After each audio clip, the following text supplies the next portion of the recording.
Well, heads up here for those that don't know what's going on in terms of the crops, the soil, and the aluminum that has been discovered in our crops, in our soil, not only here in America, but across the globe. Now, they're saying that in the past 40 years, this has resulted in soil degradation.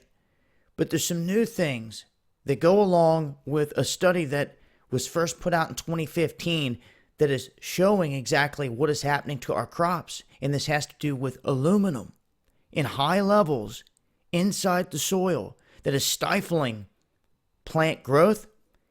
Now we look at new connections. Since 2015, there have been a lot of admissions as to what's going on with the spraying in the skies globally.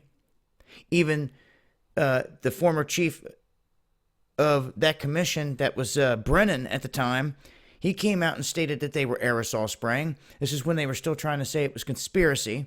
And then he admitted they were using coal ash, admitted that there was barium, aluminum, all these other metals involved in it, and tried to give the excuse for what they were doing with it. Mind you, the whole time, for years, people screaming, they're spraying in the sky. All the other people just wanted to be like, oh, that's normal. For how long? Until now, they're admitting this is what they've been doing.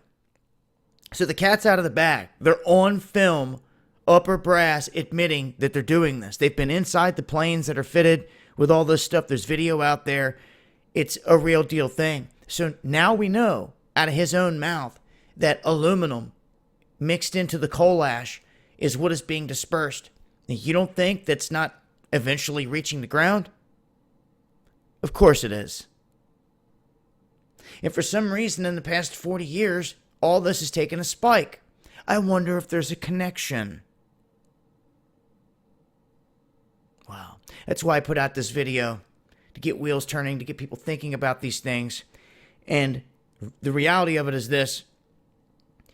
We have got to start taking this into our own hands. If you really care about your health and your families, you're going to have to start making moves in starting your own gardens, growing your own food, and working with the communities around you.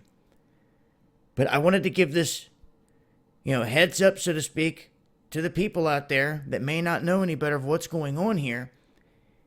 I'm going to be working on ways around this.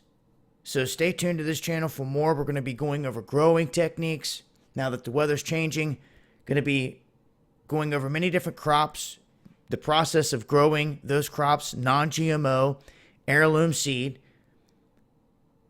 and share it with the people. The more we share it, the more we learn together through this process. And seeming that we can't do a lot of it outdoors because of the contamination, sad to say, some of this is going to have to be done in a controlled climate, indoors, in like a greenhouse. And I look to share that with you along the way as well. So I'll leave links below. Follow me on Twitter for more. Join us every Friday night, 8 p.m. Eastern, Underground World News Live. Hope to see you guys there.